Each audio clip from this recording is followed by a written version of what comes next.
motema na ngai ezwaka kimia kofanda pene na yo bapasi ya mokili ekendaka mosika. Chapitre 17, on va prendre à partir du premier verset.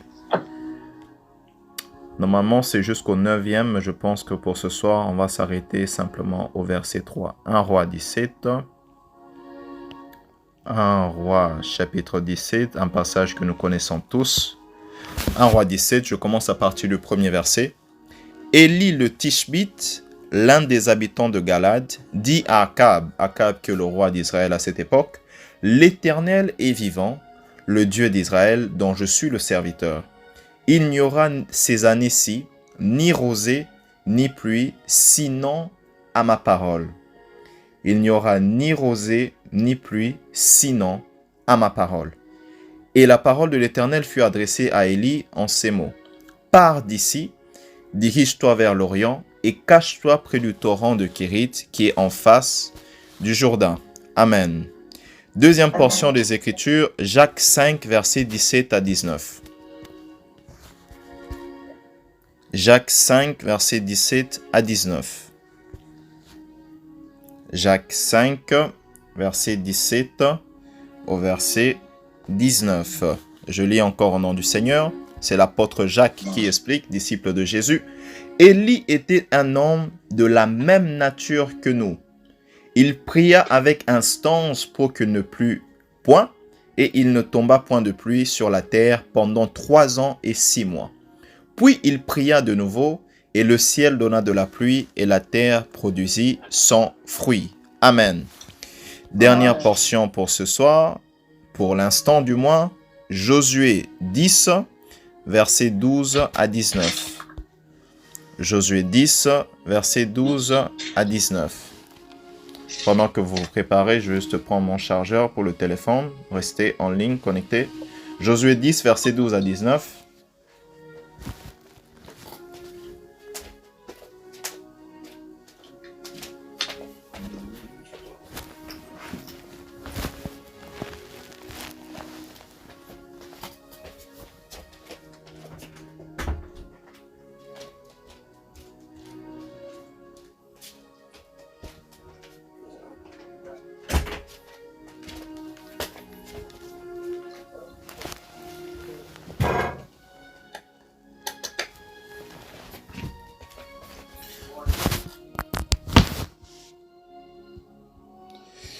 Excusez-moi, Josué, comme j'ai dit, 10, verset 12 à 19.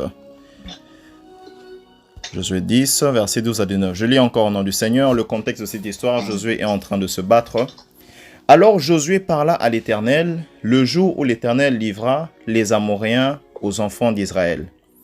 Il dit en présence d'Israël, « Soleil, arrête-toi sur Gabaon, et toi lune, sur la vallée d'Ajalon. » Le soleil s'arrêta, et la lune suspendit sa course jusqu'à ce que la nation eût tiré vengeance de ses ennemis. Cela n'est-il pas écrit dans le livre du juste? Le soleil s'arrêta au milieu du ciel et ne se hâta point de se coucher presque tout un jour. On va s'arrêter là à partir du verset 13. Amen. Amen.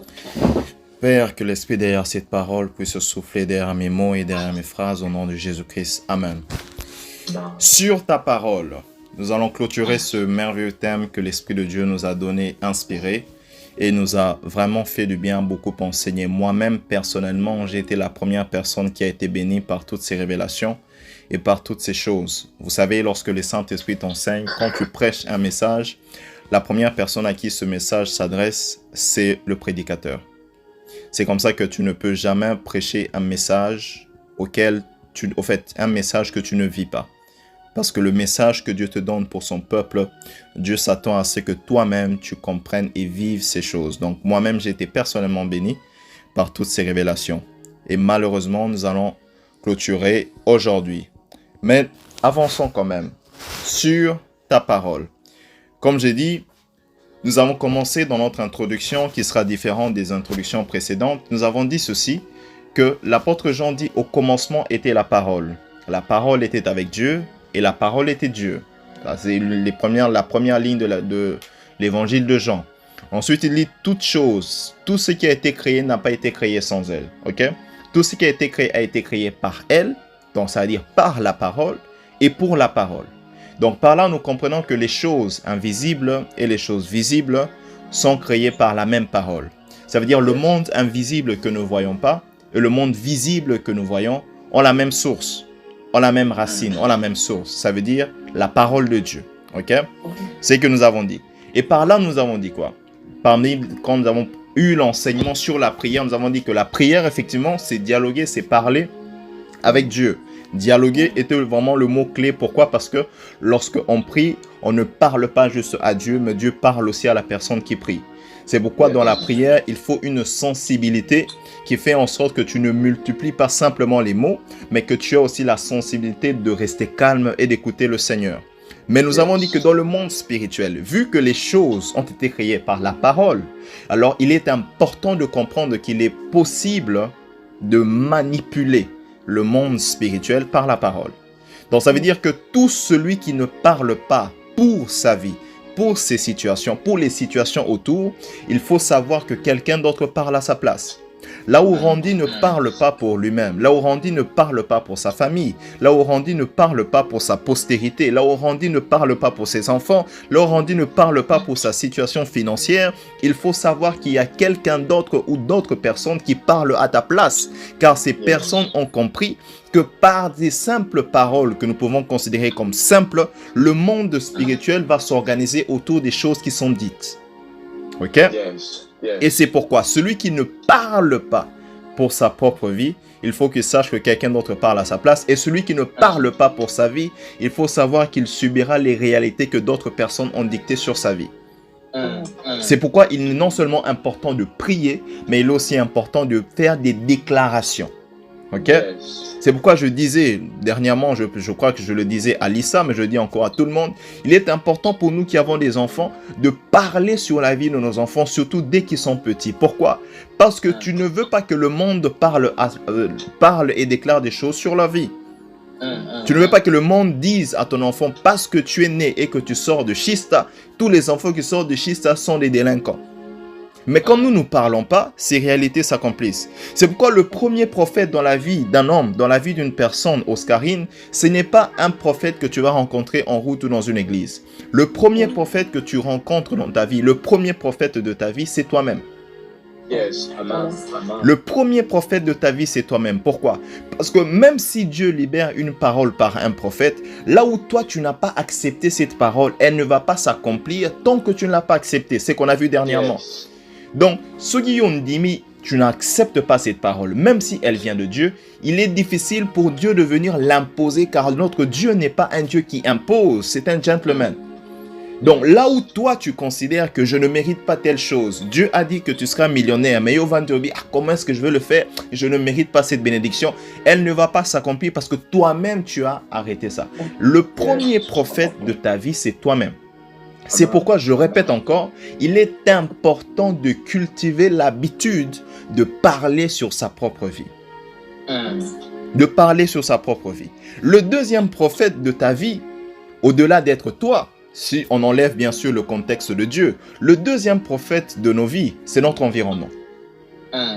Ça veut dire les gens qui sont autour de nous, le milieu dans lequel nous sommes, l'environnement dans lequel nous sommes, les paroles qu'ils libèrent sur nous peuvent aussi nous influencer positivement comme négativement. C'est pourquoi à la deuxième séance, lorsque nous avons commencé ce thème, nous avons dit il était important pour Pierre, s'il voulait vivre l'accomplissement de la parole que Jésus avait libérée, de sortir et de quitter le bateau. Pourquoi? Parce que ceux qui étaient dans le bateau, son environnement, ils étaient confortables à rester dans le naturel. Lui qui voulait vivre le surnaturel devrait quitter le milieu, l'environnement de ceux qui aimaient le naturel. Sinon, il n'allait jamais vivre ça. Pardon. C'est pourquoi même le Seigneur Jésus, quand il était face à certaines situations, vous allez m'excuser, quand il était face à certaines situations, il n'amenait pas tous les disciples. Yes. Le Seigneur Jésus face à certaines situations, et surtout quand il s'agissait de résurrection, sauf pour le cas de Lazare, surtout quand il s'agissait de résurrection, il a amené Pierre, Jean et Jacques. Pourquoi il écartait les 9? Parce qu'il était important que l'environnement dans lequel il devait libérer cette parole était un environnement qui allait croire à cette parole. Quand vous observez les caractéristiques de Pierre surtout, et même de Jean et de Jacques quand vous lisez les épîtres, vous voyez que ce sont des gens qui ont une foi folle. Donc, ils sont comme des Randy, Bendimandima. Vous savez que le frère Randy peut croire que si vous dites au frère Randy, par exemple, si tu as la foi, passe par la porte qui est derrière toi, il va essayer. Il va essayer. Pourquoi? La foi. Tu sais que j'aime chez le frère Randy. Laisse-moi te faire un peu d'éloge, hein? Même un peu d'éloge, même un peu seulement. Kovim maté un peu. Il a une foi qui fait en sorte que même peu importe la gravité, l'impossibilité de la parole qu'il reçoit, il va croire. Et le Seigneur Jésus, dans un certain contexte, il ne pouvait pas faire certaines choses. Pourquoi? L'environnement. Le deuxième prophète de ta vie, c'est l'environnement. C'est pourquoi il est important pour ta croissance spirituelle. Pour Nabola Munayomoko. Si tu te retrouves dans un environnement qui n'accepte pas les promesses que Dieu t'a faites, il faut quitter. Amen. Amen. Il faut quitter. Maintenant, Pierre, le texte de base que nous connaissons, Pierre et les disciples ont péché. Je ne vais pas revenir dessus en détail. Le Seigneur Jésus va dire à Pierre, avancez vers les eaux profondes et jetez le filet. Ça, c'est la première fois. Il n'a pas dit jeter à droite. Il dit simplement avancez et jetez le filet. Pierre va dire, nous avons essayé toute la nuit. Nous sommes des experts. On a essayé toute la nuit. On n'a pas réussi à avoir des poissons. Nous, les experts. Mais il dit, sur ta parole, je jetterai mon filet. Sur ta parole, je jetterai mon filet. Le Seigneur Jésus dit, allez vers les eaux profondes et jetez le filet. Ok, c'est ça la phrase. Allez vers les eaux profondes et jetez le filet. Suivez-moi très bien. Pierre dit, sur ta parole, je jetterai le filet. En réalité, Pierre dit, il n'a pas dit sur tes paroles, moi Pierre, je ferai quoi? Je vais jeter le filet. Il dit sur ta parole. Jésus a donné plusieurs mots, mais Pierre parle d'une seule parole. Yes. Jésus a donné plusieurs mots. Il a donné une phrase. Allez vers les eaux profondes et jeter le filet. Mais Pierre dit, sur ta parole, une seule parole, je jetterai le filet. Comment est-ce que Pierre parle au singulier là où Jésus a parlé au pluriel? Yes. Est-ce qu'on peut avancer? Avance, papa. Comment Pierre parle au singulier alors que Jésus parle au pluriel? Pourquoi? Quelqu'un va me dire, mais sur ta parole, une parole, c'est une phrase. Quand vous allez dans la version anglaise, vous allez dans la version suédoise, vous allez voir que le översättning qui est là-bas, c'est sur på ditt ord, on your word. På ditt ord, au singulier. Pourquoi? Parce que på ditt ord, ou bien sur ta parole, ce qui est sur ton rhéma, c'est au singulier. Or, le mot rhéma en grec, c'est le mot qui signifie parole, mais c'est aussi le mot qui signifie mot. Maintenant, ceux qui ont traduit en français se sont dit, on ne peut pas mettre sur ton mot, ça n'a pas de sens alors qu'il a cité plusieurs mots. Tout y a sur ta parole, ça peut un peu camoufler, mais les Anglais et les Suédois ont gardé på ditt ord. C'est là que la version française tue un peu la révélation qu'il y a derrière ces choses. Maintenant, écoutez-moi très bien. La pluralité des paroles dans le monde spirituel, ok? La pluralité des paroles dans le monde spirituel n'est pas déterminée par les nombres de mots employés. Mais la pluralité dans le monde spirituel est déterminée par le nombre d'esprits qui accompagnent la parole. Amen. Yes. Je sais, je parle d'esprits, quels esprits, plusieurs esprits. On va aller lentement, c'est biblique. La pluralité dans le monde spirituel, en termes des paroles, ce n'est pas humonga oud, combien de paroles sortent pendant que tu fais la déclaration. Non, la pluralité dépend plutôt des nombres d'esprits qui accompagnent chaque parole qui sort de ta bouche. Yes. Pourquoi? Parce que l'apôtre Pierre dit, sur ta parole. Pierre comprend. Derrière toutes les paroles que Jésus vient de sortir, il y a une parole. Ça veut dire, cette parole-là a une source spirituelle. Physiquement, c'était plusieurs paroles, mais spirituellement, il y avait une parole qui avait une source spirituelle. Or, là où il y a une parole qui a une source spirituelle, non seulement que cette parole contient en elle la puissance, mais cette parole est aussi accompagnée par un esprit. Là, je parle en général. C'est comme ça qu'une parole spirituelle rendue peut s'exprimer par plusieurs paroles dans le monde physique. Une parole spirituelle peut s'exprimer par plusieurs paroles dans le monde physique. Jésus va poser la question aux disciples. Il dit, qui dites-vous que je suis?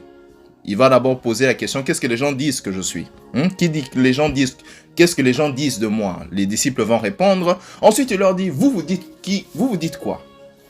Comment est-ce que vous me définissez? Qui suis-je selon vous? Il n'y a que Pierre qui va répondre, Oscarine. Pierre va dire, tu es le Fils de Dieu. Tu es Jésus-Christ, le Messie, le Fils de Dieu. Jésus va lui dire quoi, Randy? Il va lui dire, ce n'est pas la chair et le sang qui t'a révélé ces choses. En d'autres termes, il lui dit, ce n'est pas dans le monde physique, dans le monde naturel. Ce n'est pas dans le monde naturel que tu as compris ces choses. Mais il va lui dire, c'est mon Père dans les cieux qui t'a révélé ces choses. Pourquoi? Parce qu'à chaque fois que Pierre entendait les paroles de Jésus, Pierre n'entendait pas des paroles physiques, des simples logos, mais à chaque fois que Pierre entendait des paroles, il entendait des paroles spirituelles. Or, derrière ces paroles spirituelles était caché l'Esprit de Dieu qui accompagnait ces paroles. Donc, tant que Pierre Azoyoka, il n'entendait pas simplement des paroles comme tout le monde entendait, mais l'Esprit derrière ces paroles expliquait à Pierre que celui qui libère ces paroles, c'est le Fils de Dieu lui-même. Yes.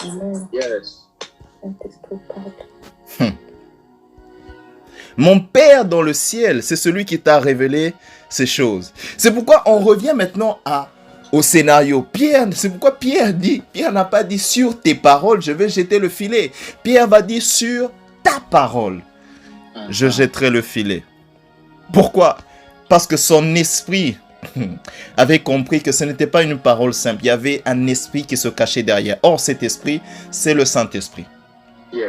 C'est le Saint-Esprit. C'est pourquoi dans Jean 6, je vais lire ça rapidement, ensuite on va progresser. Dans Jean 6, versets 60 à 63. Je vais lire ça rapidement. Parce que vous allez me dire, on parle des esprits, des choses encore. Jean 6, versets 60 à 63. Jésus vient de dire aux pharisiens, aux juifs, que celui qui ne mange pas ma chair et boit mon sang n'aura pas la vie éternelle. Maintenant, la Bible dit ceci. Plusieurs de ses disciples, il parlait aux Juifs, mais parmi ces, il y avait maintenant, pendant ses disciples, à lui qui était plus de, je crois que si je ne me trompe pas, 72. Il était à 72. Il n'y avait pas simplement 12 disciples. La Bible dit, plusieurs de ses disciples, après l'avoir entendu dire, cette parole, une parole, cette parole est dure. Quelle parole était dure? Celle de dire, vous allez manger ma chair et boire mon sang. Qui peut l'écouter? Jésus dit. Jésus, sachant en lui-même que ses disciples murmuraient à ce sujet, leur dit, cela vous scandalise-t-il? Si vous voyez le Fils de l'homme monter où il était, et si vous voyez le Fils de l'homme, monter où il était auparavant. Verset 63. C'est l'esprit qui vivifie. La chair ne sert de rien. Les paroles que je vous ai dites sont esprit et vie. La majorité des disciples n'avaient pas compris. Pourquoi? Parce qu'ils n'avaient pas compris que ces paroles avaient d'abord une origine spirituelle. Et l'esprit qui était derrière les paroles qui sortaient de la bouche de Jésus n'avait pas révélé ces choses à ces personnes.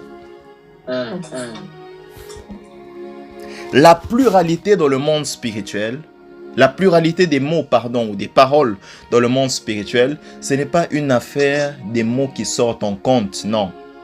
C'est le nombre d'esprits qui sont libérés derrière chaque parole.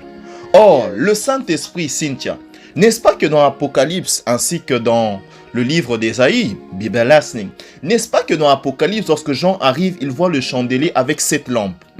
Et puis, on va lui dire que les 7 lampes sont les 7 esprits de Dieu. N'est-ce pas que le Saint-Esprit est aussi appelé l'esprit de connaissance? N'est-ce pas que le Saint-Esprit est aussi appelé l'esprit de sagesse? N'est-ce pas? On parle des 7 esprits de Dieu, mais c'est toujours le même Saint-Esprit. Mais si on se limite aux 7 là, n'est-ce pas qu'aussi dans la Bible, on l'appelle l'esprit de gloire? dans la Bible.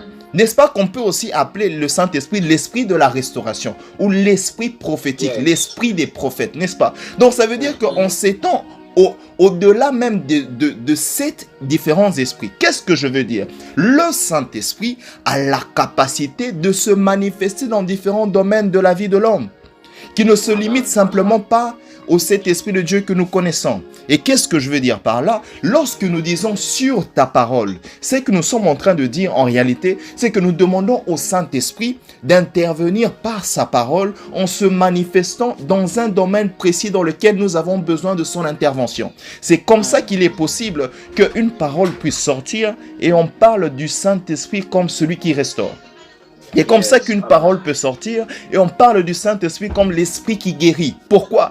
Parce qu'il est l'Esprit qui peut faire tout en tout. Et c'est comme ça que je dis quand une parole sort, la pluralité dépend du nombre d'esprits. Ça veut dire dans quelle dimension le Saint-Esprit veut se manifester par rapport à la parole qui sort. Les esprits dont je parle, c'est simplement le Saint-Esprit. Or, cela est une réalité spirituelle. Si c'est une réalité spirituelle, ça s'applique aussi dans le monde de l'ennemi. Ça veut dire que derrière chaque parole qu'un sorcier peut sortir, un démon va être derrière cette parole pour veiller à ce qu'elle s'accomplisse.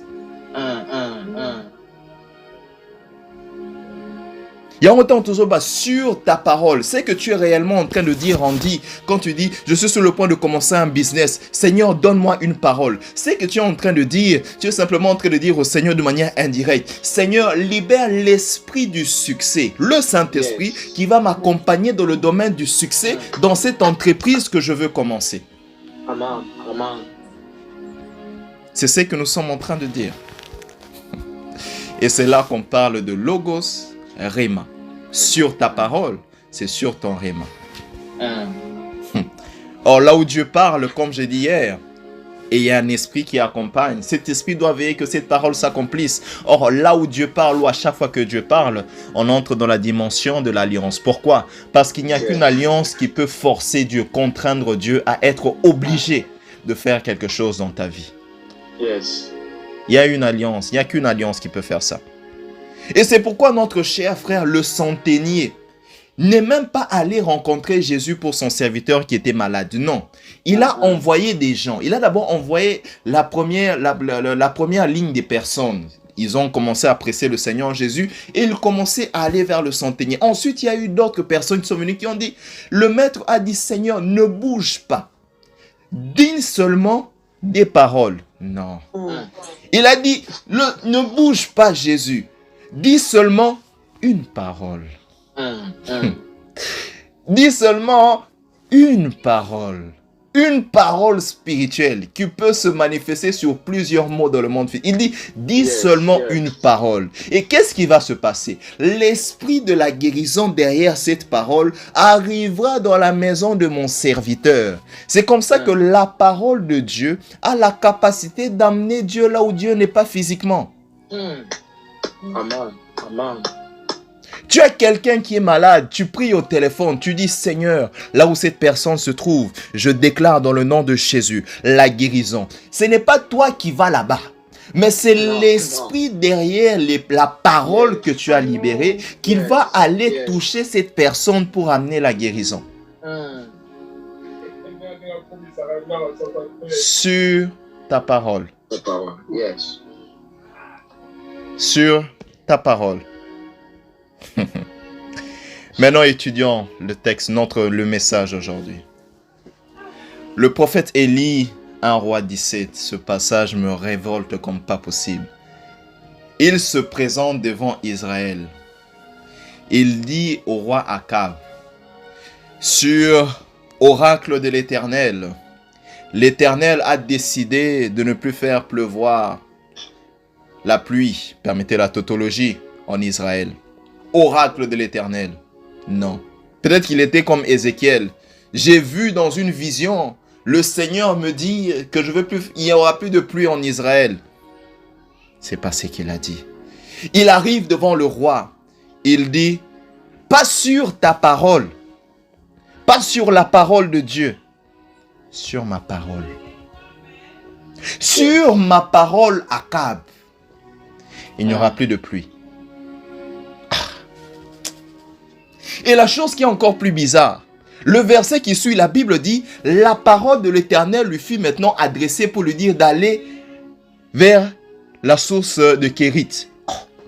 La parole de l'Éternel est venue après que Élie ait fait la déclaration. La parole de l'Éternel n'est pas venue vers Élie avant de faire la déclaration. Élie a fait la déclaration de par sa propre bouche. Élie a fait la déclaration de par sa propre volonté. Élie a sorti les mots qui venaient de sa propre bouche. Mais bizarrement, Cynthia, la nature a obéi à la voix d'Élie. Yes, yes. Quelqu'un doit m'expliquer ça. On nous a appris, il n'y a que la parole de Dieu, lorsqu'elle sort, ça s'accomplit. On nous a appris que seulement la parole de Dieu, lorsqu'elle est libérée, la création obéit. Qui suis-je, moi, pour parler? C'est comme ça que même les disciples vont dire à Jésus, mais tu es réellement le Fils de Dieu. Pourquoi? Parce que même les vents et les vagues t'obéissent. Il n'y a que celui qui est créateur des choses qui fait en sorte que sa parole pèse et oblige la création à l'obéir. Mais Élie, Jacques dit ceci, il dit, Élie était un homme semblable à nous. Jacques dit que Élie est un homme comme Randy. Jacques dit Élie est un homme comme la sœur Kimoni. Jacques dit Élie est un homme comme la sœur Cynthia. Élie n'était pas Dieu.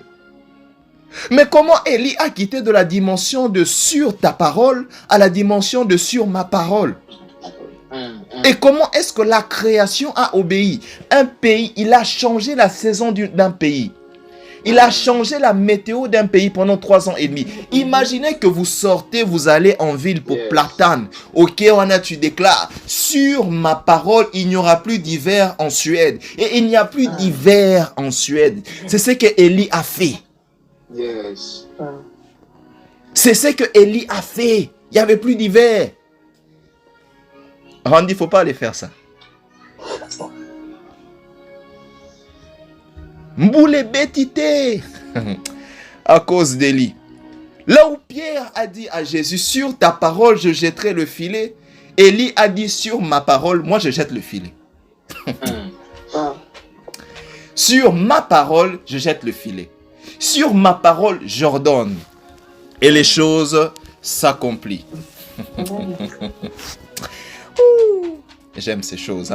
Kinoa linga lobanini.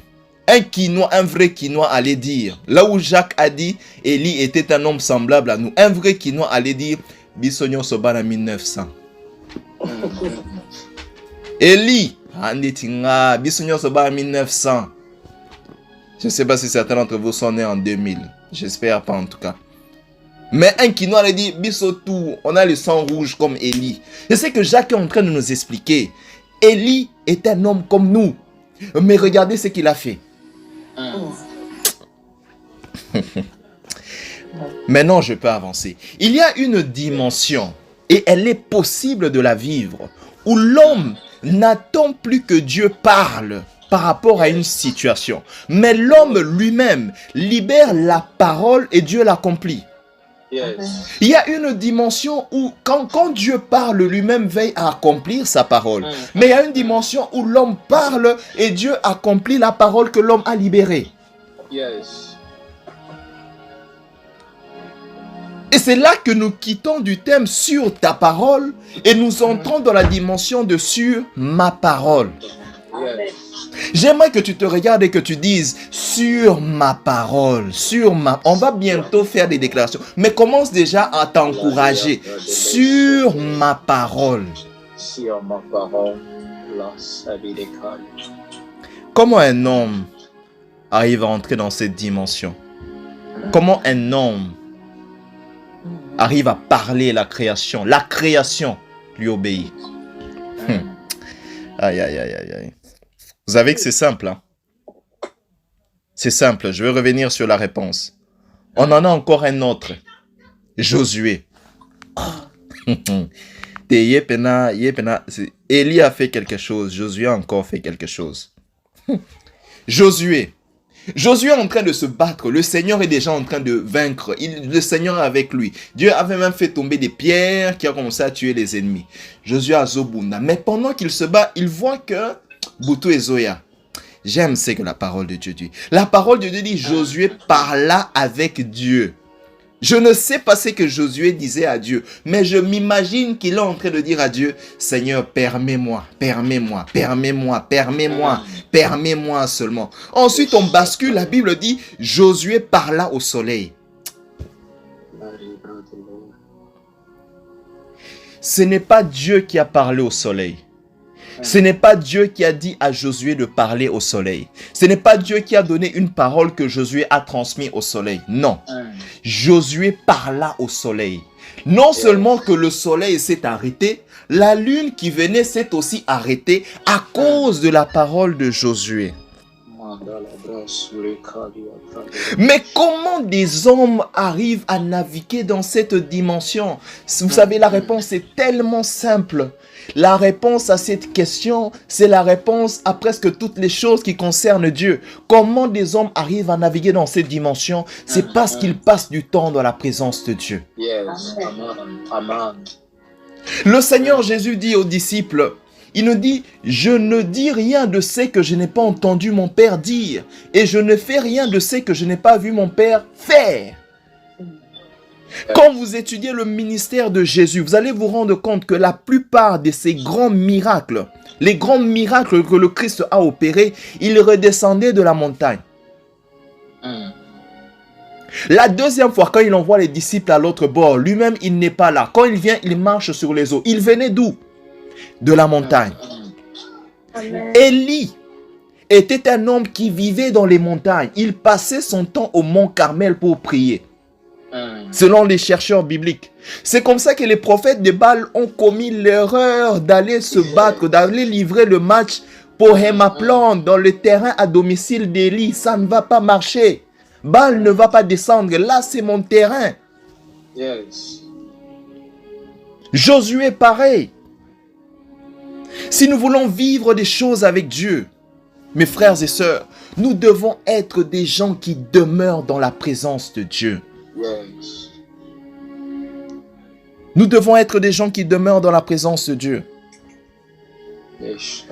Or là maintenant, quand nous quittons la dimension de sur ta parole, nous sommes dans la dimension de sur ma parole.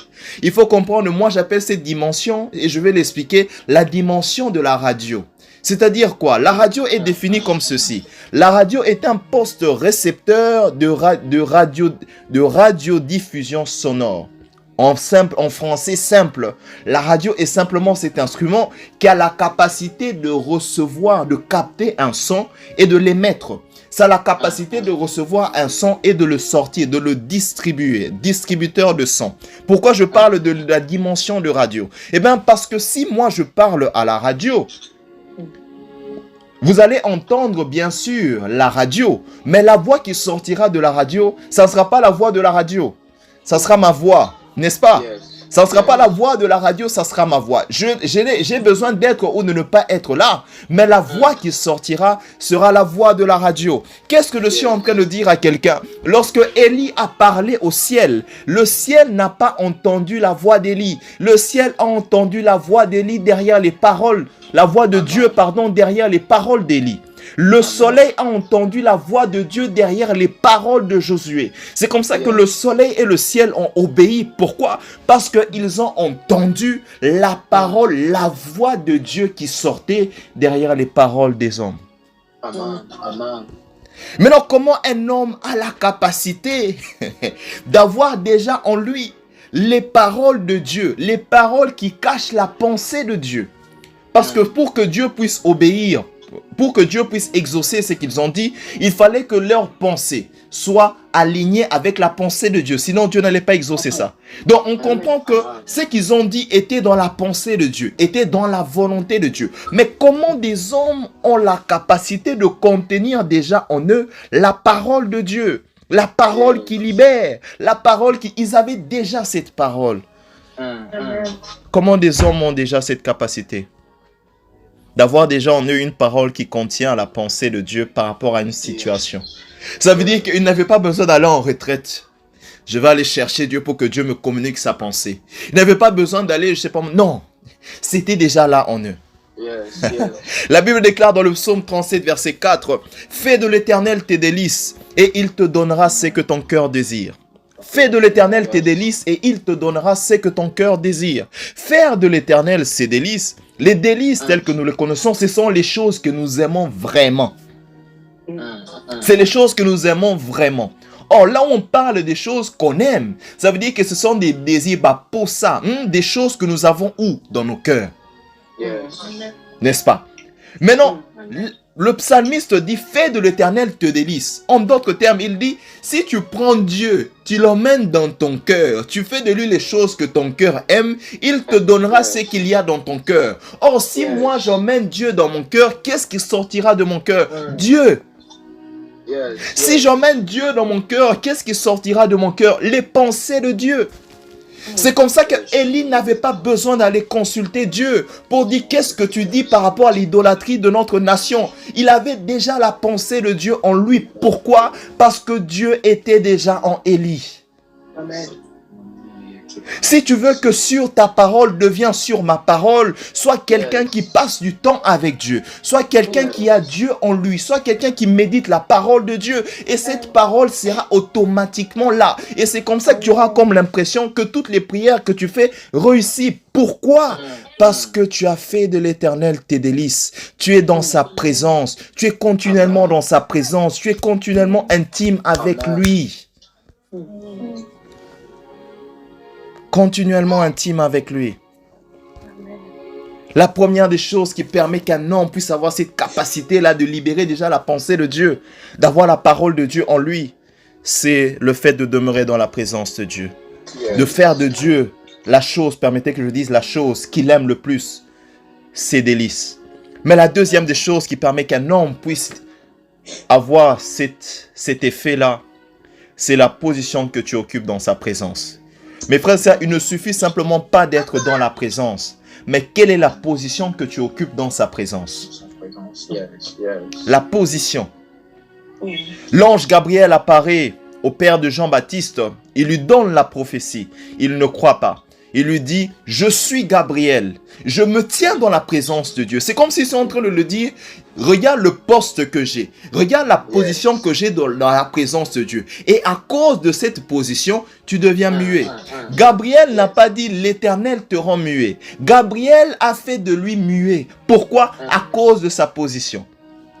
Élie a pu dire, sur ma parole, il n'y aura plus de pluie. Pourquoi? Parce qu'il connaissait la position qu'il avait, non seulement dans la présence de Dieu, mais dans le cœur de Dieu. Quand vous étudiez l'Apocalypse, vous allez voir que l'adoration est conditionnée par le mouvement des 4 êtres vivants. Quand les 4 êtres vivants commencent à adorer celui qui est assis sur le trône, les 24 vieillards se prosternent et les anges accompagnent. Donc c'est comme si l'adoration des 24 vieillards et des anges était conditionnée à attendre les 4 êtres vivants. Pourquoi? Parce que dans le positionnement spirituel, dans la vision de Jean, les 4 êtres vivants sont ceux qui sont le plus rapprochés du trône de Dieu. On parlera de ça sur Lely Train, prochaine édition. La position que tu occupes dans le monde spirituel, c'est ça qui permet, qui fait en sorte que tes paroles deviennent efficaces. Pourquoi? Parce que non seulement que tu demeures dans sa présence, mais tu pèses spirituellement. Tu pèses spirituellement. Or, là où maintenant l'homme, on va clôturer par là, ensuite on va prier. Là où maintenant l'homme, c'est la partie que j'aime le plus. Là où l'homme est dans la dimension de radio, dans la dimension de celui qui reçoit et dans la dimension de celui qui distribue la parole de Dieu. Là où l'homme a la parole de Dieu en lui et a la capacité de la libérer, l'homme, cette personne, est déjà dans la dimension prophétique. Il est déjà dans la dimension prophétique. Le prophétique, mes frères et sœurs, le prophétique ne veut pas dire que tu es prophète ou prophétesse. Le prophétique ne fait pas de toi prophète ou prophétesse. Non, ce n'est pas ce que ça fait de toi. Mais le prophétique est une conséquence de ton intimité avec Dieu. Parmi les choses qui fait qu'un homme ou une femme devient prophétique, c'est ton intimité et la manière dont tu es proche de Dieu. Je m'explique. La Bible dit, le Seigneur est sur le point d'aller détruire Sodome et Gomorrhe. Il est avec Abraham, il le laisse, ils sont en train de marcher, ils sont sur le point de se séparer. La Bible dit cette phrase. Et la Bible dit, le Seigneur s'est dit, cacherai-je à Abraham ce que je suis sur le point de faire? Cacherai-je? Est-ce que Dieu était obligé de révéler à Abraham ce qu'il était sur le point de faire? Non. Mais pourquoi Dieu s'est senti obligé? À cause de sa relation avec Abraham. À cause de sa relation avec Abraham. Il est impossible, Oscarine, d'être intime avec Dieu et que Dieu ne te révèle pas les choses à venir. C'est impossible. Il est impossible d'être proche de Dieu et que Dieu ne fasse pas de toi une femme prophétique. C'est impossible. Parce que Dieu est bavard, on dit. Dieu aime parler. Il aime révéler les choses à ceux qu'il aime. Il aime révéler les choses à ceux qui payent le prix de son intimité. Il aime leur dire des choses. Il est impossible d'être proche de Dieu et qu'il ne te dise rien. C'est comme ça que des fois, tu n'auras plus besoin de dire « Le Seigneur dit oracle de l'Éternel ». Non, comme Élie. Tu dis simplement « Cette chose va arriver. Cette chose ne va pas arriver. » Mais comment est-ce que tu sais? Est-ce que c'est Dieu qui a parlé? Moi, je te dis, c'est que moi, je te dis. Cette chose arrivera comme ça. Mais comment est-ce que tu sais? Je suis prophétique. Pourquoi? Parce que je suis intime avec Dieu. C'est comme ça que l'apôtre Paul va dire, je souhaite que vous tous, vous désirez le don de prophétie, vous désirez prophétiser. Celui qui prophétise dans une assemblée est plus grand que celui qui parle en langue. C'est l'apôtre Paul qui dit ça, aspirez aux dons les meilleurs, surtout aux dons de prophétie. C'est Paul qui dit ça. Mais non, ça ne fait pas de toi prophète, non. Ça fait simplement de toi quelqu'un à qui Dieu dit des choses. Amen. À qui Dieu dit des choses. David était roi. Mais David a donné parmi les prophéties sur la venue de Jésus, sur la vie de Jésus. David est celui qui a donné parmi pas les prophéties, mais parmi les prophéties les plus exactes sur la vie de Jésus. C'est David qui a dit qu'on allait se partager le vêtement de notre Seigneur Jésus. C'est David qui a dit, je vois le Seigneur dire à mon Seigneur, assieds-toi à ma droite, jusqu'à ce qu'il fasse des limites ton marchepied. David a vu des choses, mais il était roi. Mais comment est-ce que David, des fois, est considéré comme prophète? À cause de sa position. À cause de sa relation. Tu ne dépendras plus simplement d'une parole qui doit venir de Dieu. Non, mais à cause de ta position, ces paroles seront en toi et elles sortiront. On aura l'impression que c'est toi qui dis ces choses. Non, ce n'est pas Élie qui a dit ces choses. Ce n'est pas Josué qui a dit ces choses. Mais c'est Dieu qui avait mis ça en eux. Mais comme ils étaient intimes avec Dieu, ils ont sorti ça. Ils ont sorti ça. Vous savez, la bonne nouvelle, c'est quoi? La bonne nouvelle est que, comme Jacques a dit, Élie, Josué, David, toutes ces personnes dont nous avons parlé, sont des hommes semblables à nous. Amen. Ce sont des hommes semblables à nous. Ça veut dire quoi? Ça veut dire que l'autorité dont nous parlons, la position que tu occupes, ça te donne une autorité. Et cette autorité, la Bible dit que le Seigneur Jésus, avant de partir, il nous a donné autorité sur toutes choses. Sur toutes choses. Le Seigneur Jésus nous a donné autorité sur toutes choses. L'autorité que nous avons reçue cette autorité en Christ. Mais le problème du chrétien, c'est quoi? Le problème du chrétien, c'est de pouvoir manifester et opérer dans cette autorité. C'est ça le problème.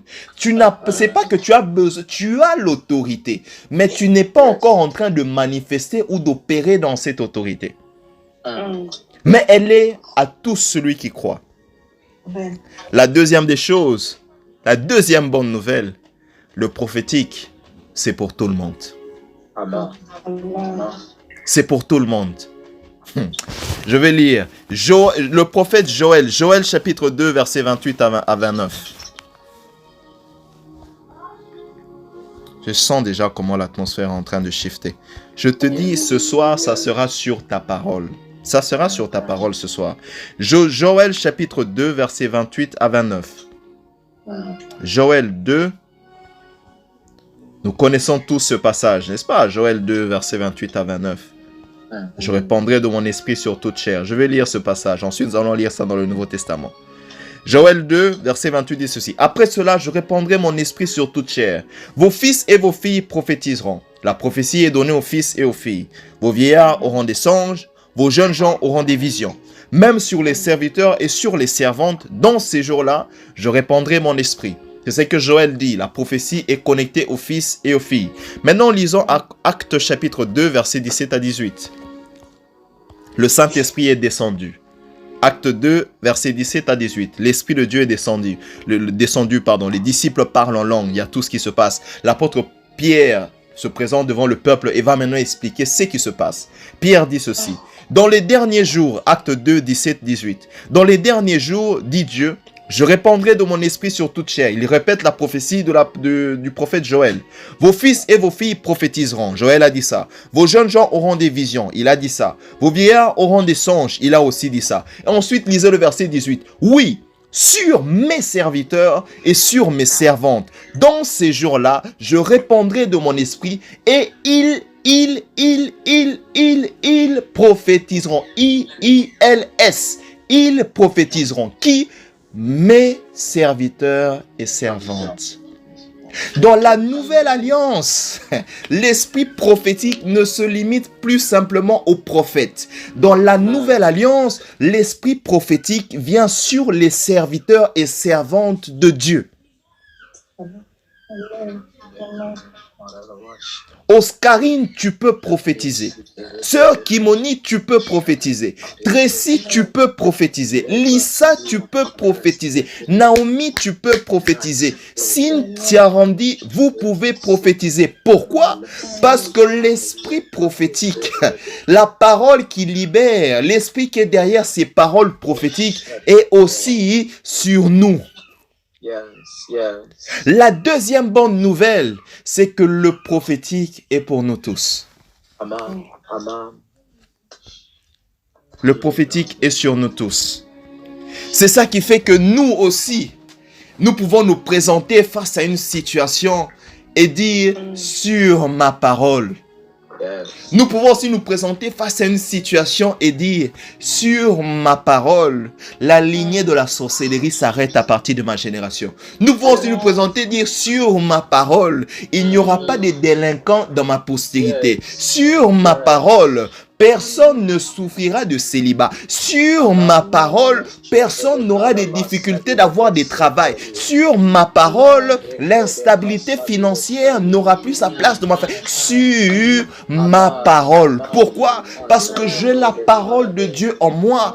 Et l'esprit derrière cette parole habite en moi. Et lorsque ces paroles sortent de ma bouche, le Saint-Esprit aussi accompagne ces paroles. De la même manière qu'il accompagne les paroles de Dieu, il va accompagner aussi les paroles qui sortent de ta bouche. Pourquoi? Parce que Dieu a déjà mis ça en toi.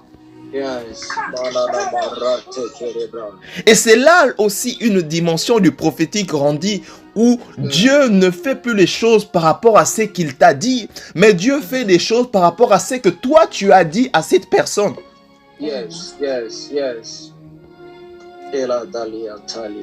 Une personne peut être sous la malédiction. Elle vient, elle te rencontre. Tu dis que le Seigneur te bénisse.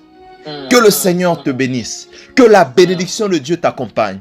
Même si cette personne n'était plus programmée. Et même si cette parole n'est pas sortie de la bouche de Dieu. Mais à cause de toi, de ta position, Dieu va dire, je vais exaucer. Non la vie de cette personne, mais je vais exaucer la parole que mon serviteur vient de sortir. Pourquoi? Parce que la crédibilité de mon serviteur, c'est la crédibilité de ma personne.